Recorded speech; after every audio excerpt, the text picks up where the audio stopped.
engkau besok jadi apa, itu tidak tergantung apa-apa, cuma tergantung keputusanmu sendiri. Kalian ingin jadi apa? Kan sering saya sampaikan manusia itu full of potensi. Dalam dirinya penuh potensi macam-macam.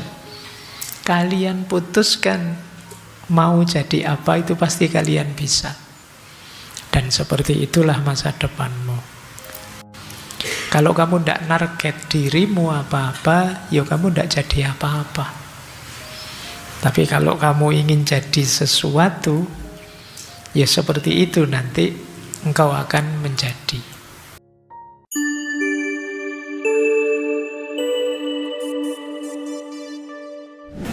Assalamualaikum warahmatullahi wabarakatuh.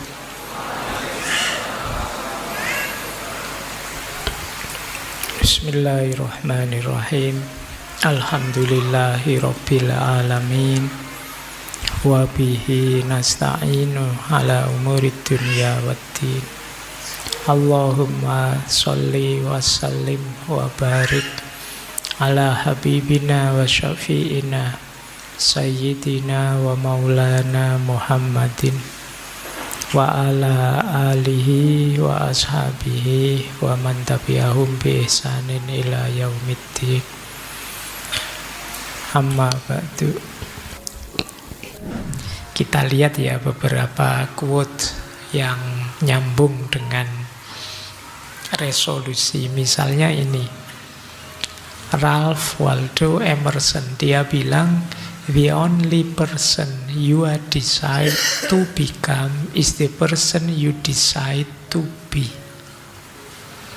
Satu-satunya sosok yang engkau pasti akan jadi seperti itu adalah sosok yang engkau putuskan begitu. Jadi engkau besok jadi apa, itu tidak tergantung apa-apa, cuma tergantung keputusanmu sendiri. Kalian ingin jadi apa? Kan sering saya sampaikan manusia itu full of potensi. Dalam dirinya penuh potensi macam-macam.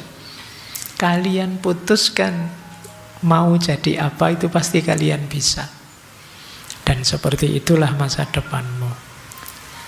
Itu dari quote ini sebenarnya terasa betapa pentingnya model resolusi tadi.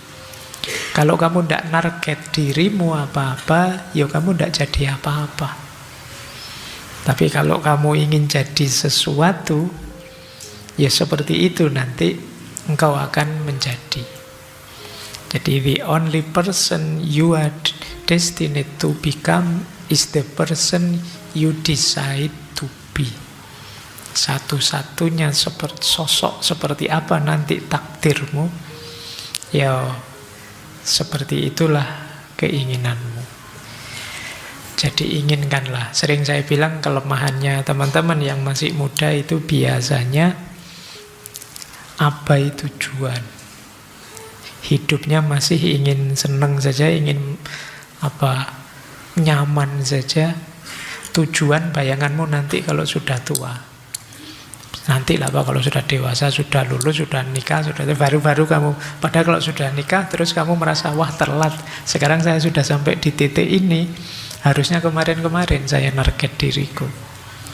Makanya mumpung kalian masih di usia-usia, saya tidak tahu ini usia mahasiswa kan sebagian besar ya.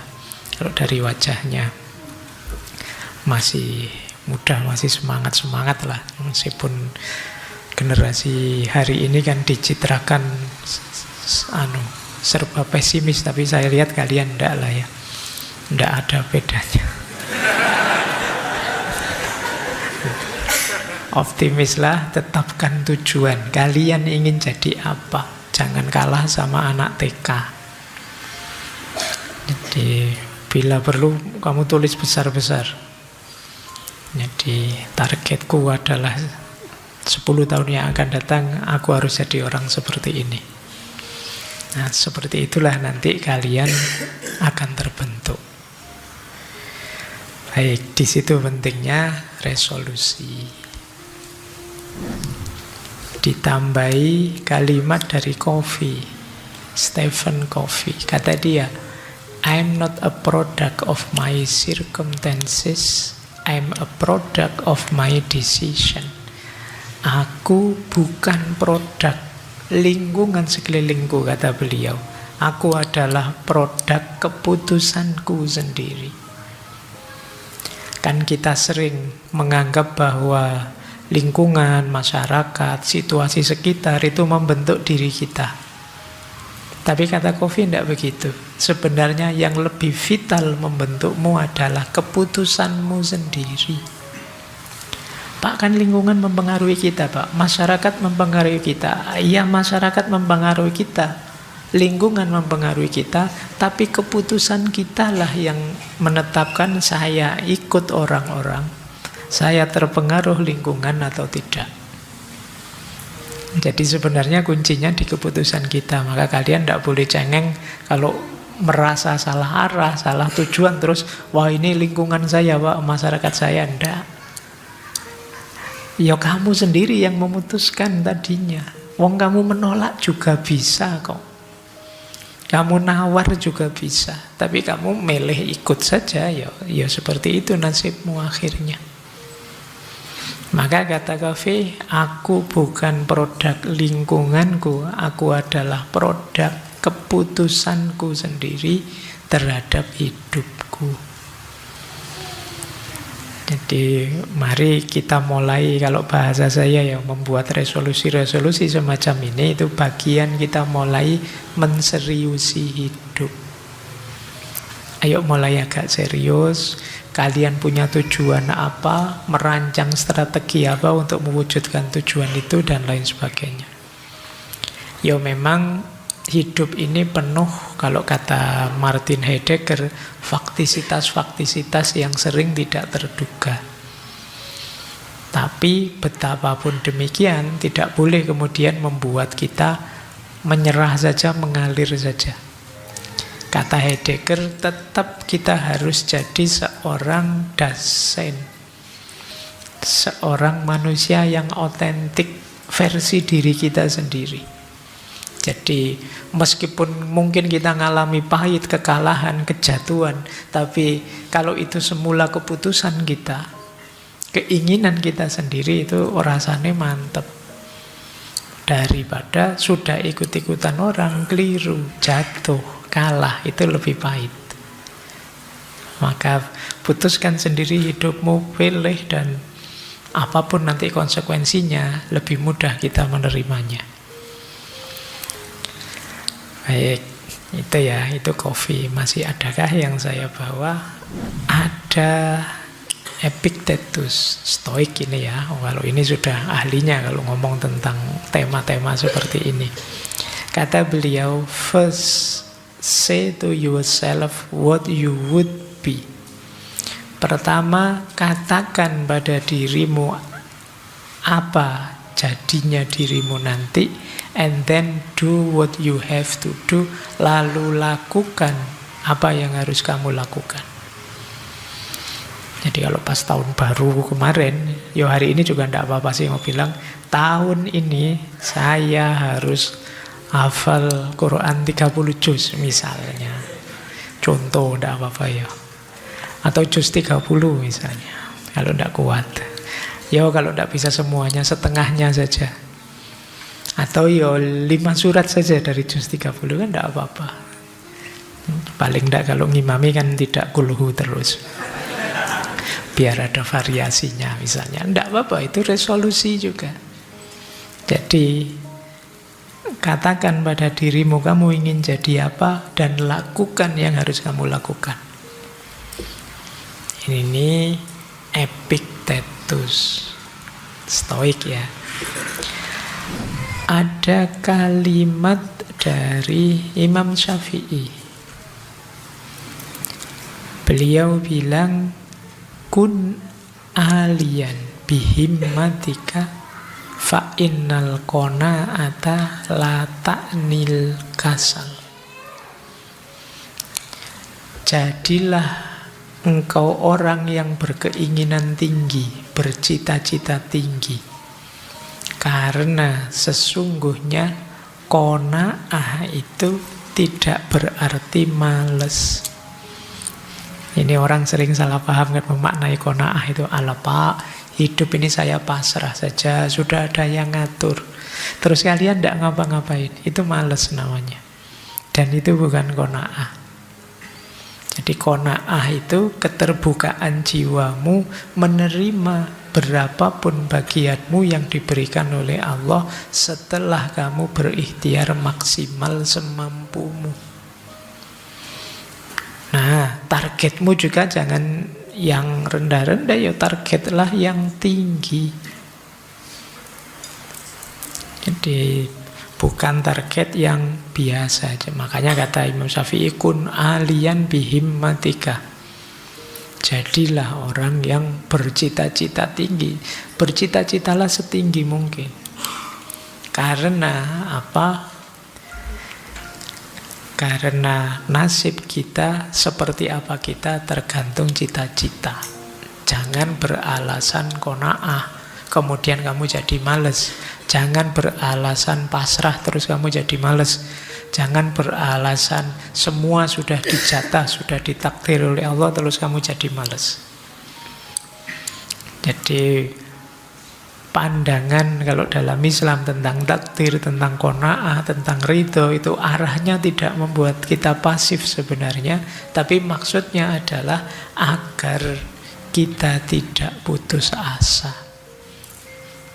Apapun hasil yang kita terima, tapi sebelumnya ya diawali dengan ikhtiar-ikhtiar. Baik, jadi ini kun alian bihimmatika fa innal qanaata la ta'nil kasal. Selanjutnya tulisannya hilang jadi tidak usah saja. Ini sebenarnya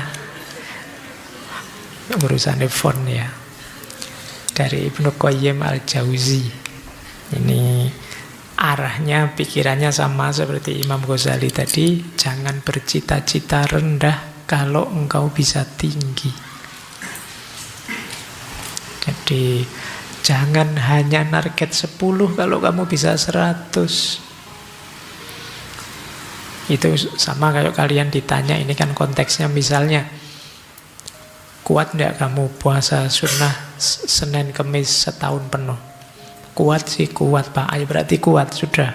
Target sepenuhnya. Itu namanya jangan target yang lebih rendah kalau yang tinggi kamu kuat. Kira-kira kamu baca 1 buku seminggu bisa enggak? Bisa Pak kalau 1 buku seminggu. Ya sudah, target saja 1 buku seminggu. Jangan target 1 buku 1 bulan. Kalau seminggu bisa tamat. Ini quotes dari Ibnu Qayyim ini. Jangan menuju yang lebih rendah kalau engkau bisa lebih tinggi. Ini berarti sebelum itu kalian harus bisa membaca dirimu, kapasitasmu, kemampuanmu. Kadang-kadang kita itu milih nyaman, milih tidak repot, milih enak dan aman saja. Akhirnya kita target yang level-level bawah. Padahal kita lebih tinggi bisa. Dari sini nanti mari kemudian kita tetapkan, berarti saya harus punya resolusi. Saya harus punya target-target. Paling tidak setahun ke depan, tahun baru 2026 saya harus jadi seperti apa sudah. Kualifikasi saya sudah naik berapa jenjang. Nah, ini kalian mulai sekarang ya. Nah, sekarang kita belajar sebentar caranya gimana Pak.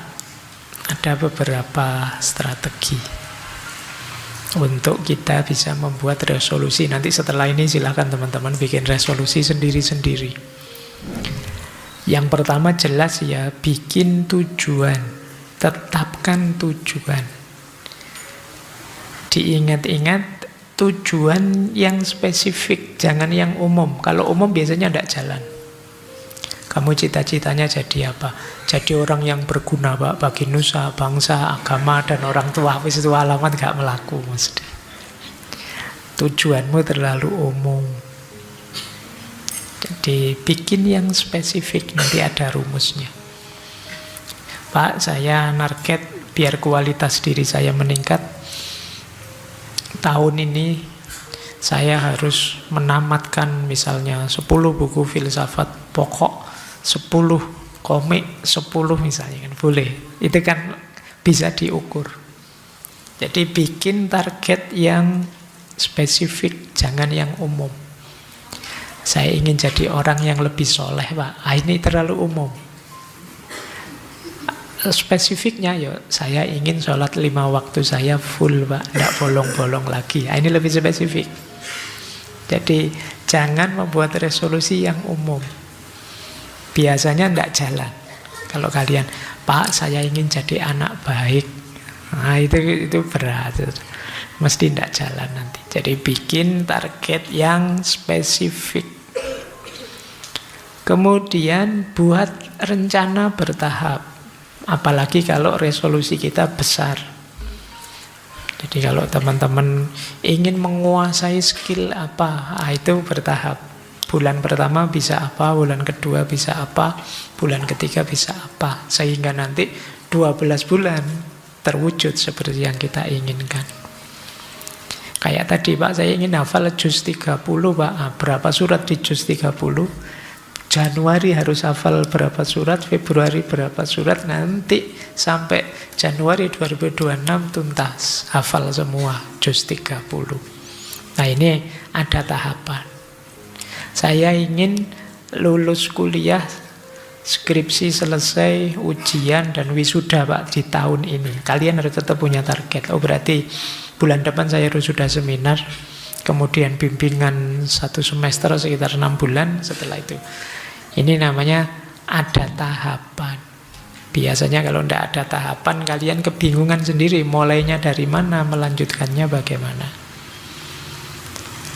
Kemudian pantau, dievaluasi.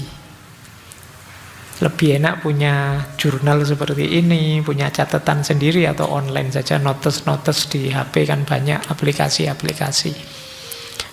Jangan medsos, kalau medsos biasanya kalian pengen pamer saja sih. Ya, kalau di medsos paling kalian mau cerita, alhamdulillah sudah hafal 5 surat, itu biasanya pamer itu. Sudahlah, bikin catatan kamu sendiri saja lah, untuk kita sendiri. Orang tahu tidak apa-apa, tapi kita tidak ingin pamer. Biasanya kalau ada motif pamer itu terus berubah orientasinya. Jadi kita pantau terus. Loh, kok kemarin tidak sukses ya, bulan ini saya target 3 surat, ternyata baru 2 surat, ini sebabnya apa ya? Ini namanya evaluasi. Kemudian motivasi dijaga terus, komitmen, istiqomah. Mungkin lebih enak kalian bikin waktu khusus atau pakai strategi khusus untuk menjaga motivasi.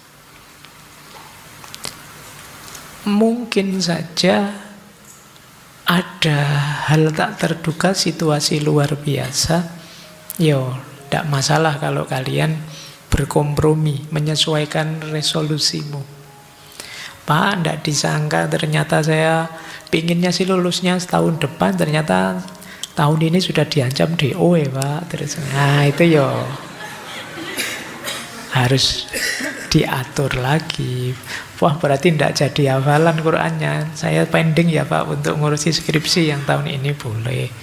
Jadi fleksibel, tapi tetap disiplin. Tapi jangan cengeng, jangan manja.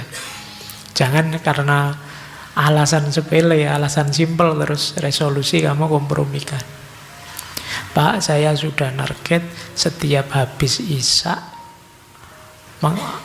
menghafalkan tadi, Pak. Tapi ternyata pas habis Isya itu ada acara TV favorit ya, Pak. Saya itu tidak penting. Kalau yang seperti ini ya kalian jangan berkompromi.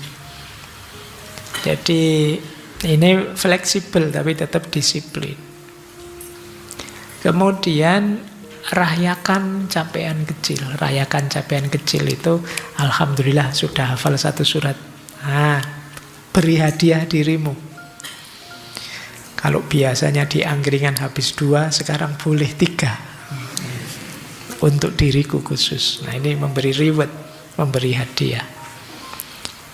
Ini biasanya nambah kamu semangat. Ya sekalian sendiri yang ngatur ya, reward untuk dirimu apa. Apa nambah jam tidurnya ditambah setengah jam, Pak, boleh. Atau apalah gitu. Silakan kamu kasih reward sendiri dirimu. Jadi strateginya seperti ini teman-teman ya. Jadi tidak sekedar pokoknya saya harus begini titik. Jadi pastikan itu realistis, kemudian bikin tahapan-tahapannya dalam setahun, pantau mungkin dengan catatan, dengan jurnal atau apa. Motivasi dijaga, jangan cengeng. Mungkin ada perubahan besar yang harus beradaptasi, yo jangan kaku. Kalau ada capaian, rayakan itu dengan gayamu, dengan versimu sendiri. Nah, saya tiba-tiba teringat, mungkin teman-teman pernah mendapat materi ini. Konsep namanya SMART. SMART itu dari Josh T. Duran. Ini beliau nulis di jurnal Management Review. Teorinya terkenal sekali, dipakai di banyak perusahaan, namanya SMART. Ini artikelnya, judulnya There is a Smart Way to Write Management Good and Objective. Jadi SMART itu singkatan dari Specific, Measurable, Achievable, Relevant, Time Bound. Spesifik itu seperti tadi ya, konkret, jelas, tidak ngawang-ngawang. Jadi tidak ideal yang abstrak, tapi spesifik. Measurable itu terukur. Ya kayak kita tadi, 1 bulan 1 juz, Pak, saya ingin menghafalkan. Atau 1 bulan 1 surat, Pak. Ini namanya measurable, terukur. Kalau gagal kan bisa, oh saya tidak mencapai target berarti gagal. Jadi misalnya saya tahun ini bikin latihan sabar, Pak. Nah, ukurannya apa? Dalam 1 bulan itu maksimal saya harus marah sekali saja misalnya. Itu kan kalau ada kata sekali, 2 kali, ini kan namanya terukur. Kalau sudah, wah ternyata 2 kali bulan ini, padahal target minimalnya, maksimalnya sekali, saya 2 kali. Itu evaluasi nanti jalan. Terus perbaikannya seperti apa? Itu measurable. Kemudian achievable. Jangan bikin resolusi yang kalian tidak bisa mencapai. Konkret sih, measurable sih, tapi tidak achievable. Tidak bisa dijangkau. Wallahu a'lam. Wong sekarang ngaji saja tidak pernah kok tiba-tiba target hafal 30 juz itu wis. Nah, ya, jadi baca buku aja berat. Targetnya sekarang pokoknya tiap hari harus menamatkan 1 buku. Itu alamat tidak akan jalan. Tidak achievable. Biasanya kalau pas semangat-semangatnya itu kan dijalankan semua, tapi dapat 1 putaran, 2 putaran terus malas lagi. Bikin target yang achievable. Makanya tadi saya bilang, bercita-cita targetlah setinggi mungkin. Setinggi mungkin itu maksudnya setinggi-tingginya, tapi yang mungkin.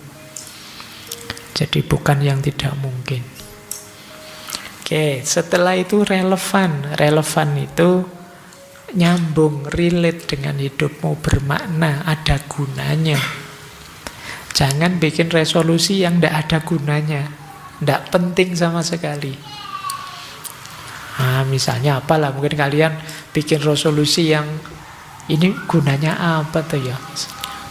Kamu sendiri tidak tahu, tapi kamu sendiri yang target begitu. Misalnya kalian, pokoknya Pak kalau bisa ya, seminggu sekali saya harus nongkrong sama teman-teman di kafe yang sekiranya itu, misalnya. Nongkrong saja, tidak ada targetnya. Terus kalau ditanya, lah alasannya apa kok harus seminggu sekali di kafe? Tidak tahu Pak, ya asik saja. Itu namanya tidak relevan. Tapi kalau kamu bisa menyebut, iya Pak, karena saya tidak boleh putus hubungan dengan teman. Kalau ketemu seminggu sekali bagi saya itu sudah Minimal, makanya minimal seminggu sekali nongkrong. Kalau ada alasannya begini, ini namanya relevan. Jadi makanya apa saja yang ingin kamu putuskan, coba pastikan penting tidak buatmu. Wong yang tidak ada gunanya saja jangan ya. Apalagi yang berdosa, apalagi yang sia-sia, wah itu. Pokoknya dalam waktu seminggu Pak, saya paling tidak download satu video lah Pak, buat koleksi video yang begitu-begitu. Wah itu apalagi begitu jangan. Jadi yang negatif-negatif jangan. Jangan yang negatif, jangan yang tidak ada gunanya. Pastikan semua tuh target, semua tujuanmu penting. Itu namanya relevan. Dan T yang terakhir, time bound. Time bound itu apa? Durasi waktunya jelas. 3 bulan Pak, 12 bulan. Jadi setahun pas saya harus jadi seperti ini atau bisa seperti ini. Nah ini namanya time bound. Jadi kalau bikin resolusi boleh pakai teori ini. Bikin resolusi yang SMART. Specific, measurable, achievable, relevant, dan time bound. Ini tak kasih contoh ya. Ini contoh agak ngasal sih, tapi mungkin biar teman-teman dapat gambarannya. Misalnya, Pak, resolusi saya itu sebenarnya secara umum saya ingin lebih spiritual, ingin lebih dekat dengan Allah. Nah, tapi kalau hanya ini kan kurang spesifik, maka buatlah spesifik. Misalnya kalian buat spesifik begini, saya ingin sholat 5 waktu saya lengkap dan setiap hari ngaji 2 lembar, 2 halaman Al-Quran saja sudah. Nah ini spesifik, namanya kan jelas. Pokoknya sholatnya tidak bolong, plus setiap hari ngaji 2 halaman. Ini sudah terukur, sudah measurable, karena sholat tidak bolong itu berarti semua sholat dijalankan dan 2 halaman saja minimal. Terus achievable juga, bisa dijangkau. Kan mudah itu, kalau cuma 2 halaman kan kalian bisa menyisip-nyisipkan waktu. Di antara mungkin waktu maghrib sama isya atau habis subuh dan lain sebagainya. Itu namanya achievable. Relevan tentu saja karena kita orang beragama, kedekatan kita dengan Allah itu penting, itu pasti relevan. Dan time bound itu waktunya. Kamu target misalnya 1 tahun Pak, dengan strategi spiritual target saya tambah dekat pada Allah. Terus kamu ngatur langkah-langkah. Nah yang awal tadi, yang ngaji dan sholat, itu bulan Januari Pak. Jadi 1 bulan saya membiasakan sholat tidak ketinggalan, kemudian ngaji 2 halaman. Januari. Februari, Maret nambah lagi. Ditambah setelah sholat berdoa atau berzikir 5 menit saja, nggak banyak-banyak. Nggak hafal ya baca, nggak bisa baca ya dengerin headset. Yang penting ada zikirnya. 5 menit Februari Maret. Nah ini 2 bulan. Jadi tapi di Februari Maret sholat 5 waktu dan ngajinya tetap. Sudah lanyah ya ditambahi lagi ada zikirnya. April sampai Juni ditambahi lagi. Kalau ini bukan ibadah yang sifatnya ritual, tapi ibadah sosial, mungkin sedekah. Mulai tahun ini, nanti bulan April sampai Juni, saya kalau Jumatan terus nyemplungin itu. Kalau kemarin 1.000, sekarang 2.000 misalnya. Nah ini ibadah sosial target. Terus nanti bulan Juli, Desember kamu target, saya harus ikut kajian-kajian agama minimal dalam 1 bulan 2 kali. Misalnya ini ya. Ini yang disebut rencana. Jadi nanti di akhir Desember sholatmu lengkap, ada zikirnya, ada ngajinya. Kamu baik secara sosial, ada sedekahnya. Kemudian ilmu agamamu tambah terus. Jadi, itu setahun ke depan bulan Januari, kamu sudah jadi orang soleh, sudah luar biasa kan? Ya, selangkah-selangkah. Itu yang disebut resolusi. Jadi kelihatannya kan tidak berat, makanya tadi istilahnya achievable, bisa ditempuh sesuai waktunya. Ini bisa kalian pakai untuk apa saja. Jadi kalau ini contohnya agama. Untuk studimu juga boleh, untuk mengupgrade kualifikasi intelektualmu juga boleh. Mungkin yang ingin jadi penulis mulai target untuk punya karya tulis dalam setahun ini, dirancang step-stepnya dan seterusnya. Inilah resolusi namanya.